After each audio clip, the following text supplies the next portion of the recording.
So when we start Act 2, okay, which is on page 49 if you have the book with the red cover, page 47 if you have the other book, the fatter book, okay? When we start Act 2, it's 8 days after all of these people have been accused of witchcraft, okay? And it's not in Reverend Parris's house anymore. Now we're at John Proctor's house, okay? So we're going to start reading. Don't forget to be doing your annotations while we read, all right? And I do have someone here to help me, so you won't have to just listen to me. A former student of mine who is going to read Proctor's part, okay? Okay, so Act 2 starts in the common room of Proctor's house 8 days later after people have been accused. At the right is a door opening on the fields outside. Fields, okay, don't forget John Proctor's job or what he does, his profession, how he makes his living. He is a farmer. A fireplace is at the left, and behind it a stairway leading upstairs. It is the low, dark, and rather long living room of the time. As the curtain rises, the room is empty. From above, Elizabeth is heard softly singing to the children. Presently the door opens, and John Proctor enters carrying his gun. He glances about the room, and as he comes towards the fireplace, then halts for an instant as he hears her singing. He continues on to the fireplace, leans the gun against the wall as he swings the pot out of the fire and smells it. He lifts out the ladle and tastes it. He is not quite pleased. He reaches to a cupboard, takes a pinch of salt, and drops it into the pot. As he is tasting again, her footsteps are heard on the stair. He swings the pot into the fireplace and goes to a basin, which is just another word for a bowl, because remember they didn't have sinks or running water, and washes his hands and face. Elizabeth enters. What keeps you so late? It's almost dark. I were planting far out of the forest edge. Oh, you're done then. Hey, the farm is seated. The boys asleep. They will be soon. So she goes to the fireplace and ladles up his food. Pray now for a fair summer. Aye. Are you well today? I am. Oh, is it? In Jonathan's trap. Hold on. It's a rabbit, right? So she gives him the food, and then she says, "It is a rabbit." And Proctor says, Oh, is it? In Jonathan's trap? No. She walked into the house this afternoon. I found her sitting in the corner, like she come to visit. Oh, that's a good sign walking in. Pray God. It hurt my heart to strip her, poor rabbit. It's well seasoned. I took great care. She's tender? Hey, I think we'll see Greenfield soon. It's warm as blood beneath the clods. The clods, you guys, I think are dirt. Okay, and remember, he's talking about it being warm, and up at the top, previous lines say pray now for a fair summer.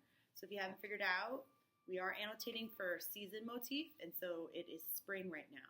Okay, farmers plant in the spring, and they harvest in the fall. So just pay attention to seasons, okay? So, and the other thing I would note too as well is Elizabeth blushes. Okay, she's made a meal for her man, and now she's kind of like, oh yeah, I put a lot of work into it, right? I took great care, all right? So she wants to please her husband, okay?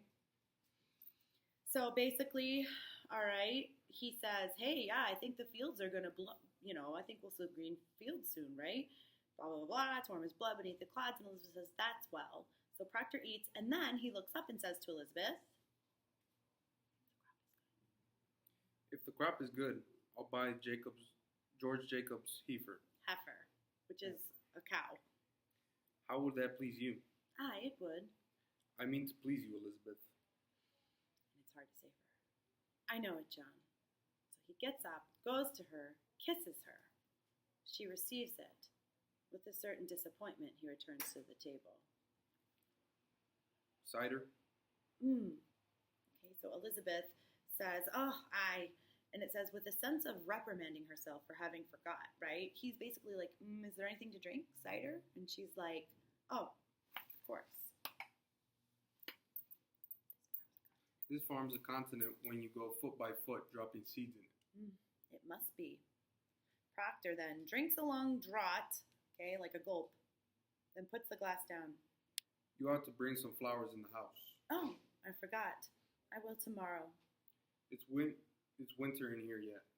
On Sunday, let you come with me, and we'll walk the farm together. I never see such a load of flowers on the earth. And he goes and looks up at the sky through the doorway. Lilacs, Lilacs. have a purple smell. Lilac is the smell of nightfall, I think. Massachusetts is a beauty in the spring. Aye, it is. Again, you should have annotated there. What did you see? Color. Okay, color, good. So color motif. And you also should have seen that there is a temperature or a season motif. When Proctor says it's winter in here yet, he not only means that, hey, it's nice outside, but he also means that the house itself is cold. Not physically cold, but emotionally cold. And so hopefully you've kind of been paying attention to the stage directions. You want to be paying attention to the relationship between Proctor and Elizabeth and kind of what's going on. If you can't tell, she's already kind of like hesitant, okay, and he's talking gently. They're like tiptoeing around each other. And again, why is this? Because Proctor had an affair with Abigail. Now we're trying to figure out if the wife knows about it, okay? So there's a big chunk of stage directions, which is where I'm going to start here. It says, there's a pause. She is watching him from the table as he stands there absorbing the night.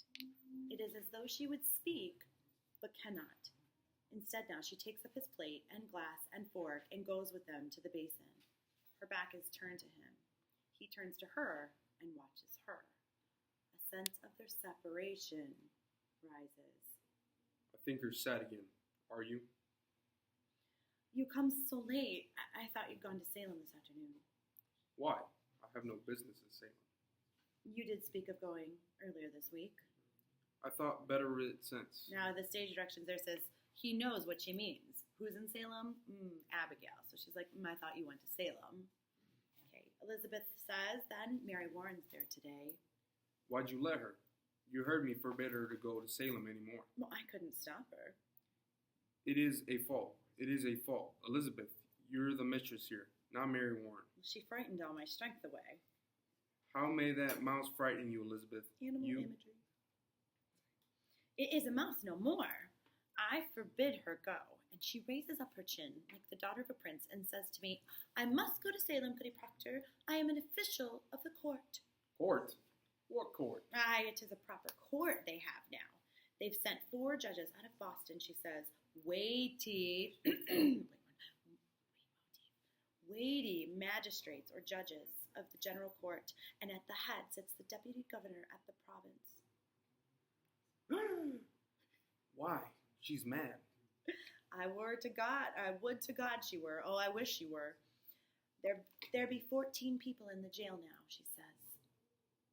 And they'll be tried, and the court have power to hang them too, she says. They'd never hang.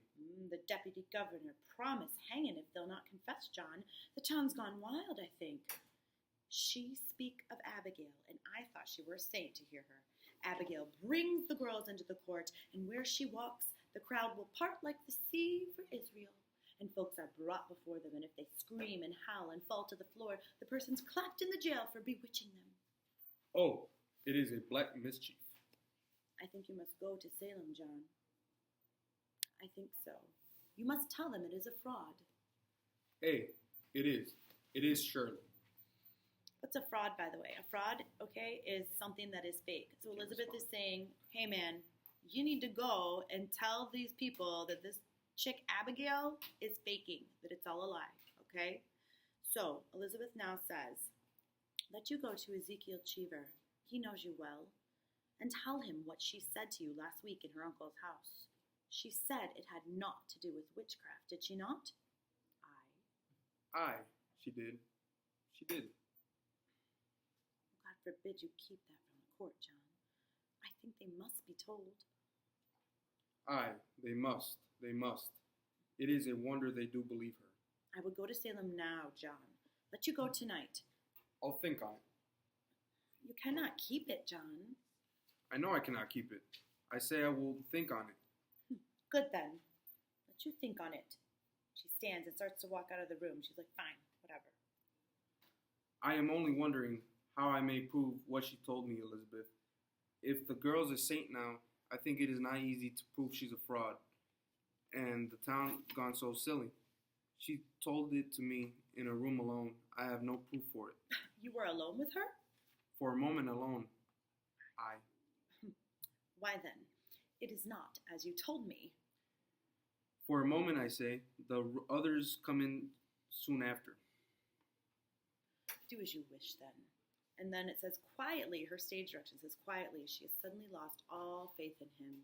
And then she's like, whatever, fine. You get mad, Proctor. Woman, I will not have your suspicion anymore. I have no... I'll have it not. You say, what? No, I will not have it. And Elizabeth says, then let you not earn it. You doubt me yet? John, if it were not Abigail that you must go to her, would you falter or hesitate now? I think not. Now look you. I see what I see, John. You will not judge me more, Elizabeth. I have good reason to think before I charge fraud on Abigail, and I will think on it. Let you look to your own improvement before you go to judge your husband anymore. I have forgot Abigail and I. Spare me, you forget nothing and forgive nothing. Learn charity, woman. I have gone tiptoe in this house all 7 months since she is gone. I have not moved from there to there without, I think, to please you, and still an everlasting funeral marches round your heart. I cannot speak, but I am doubted every moment, judged for lies, as though I come into a court when I come into this house. But John, you are not open with me. You saw her with the crowd, you said. Now you... I'll plead my honesty no more, Elizabeth. John, I am only... No more. I should have roared you down when first you told me your suspicion. But I wilted, and like a Christian, I confessed. Some dream I had must have mistaken you for God that day. But you're not. And let you remember it. Let you look sometimes for the goodness in me, and judge me not. I do not judge you. The magistrate sits in your heart that judges you. I never thought you but a good man, John, only somewhat bewildered. Oh, Elizabeth, your justice would freeze beer. He turns suddenly toward a sound outside, and he starts for the door as Mary Warren enters. As soon as he sees her, he goes directly to her and grabs her by the cloak, furious, and says, How do you go to Salem when I forbid it? Do you mock me? He shakes her. I'll whip you if you dare leave this house again. Okay, before we go on any further, okay? All right? A couple of different things. So Elizabeth and Proctor are arguing, right? Because Elizabeth says, listen, if you have information about all this, you need to go and tell them, right? And he's like, okay, yeah, I get it, I will, okay? And we discover that he says, I don't know how I can prove it. We were in a room alone. And Elizabeth goes, oh, what? You were alone with her? Okay? So now she, again, has lost faith in him, okay?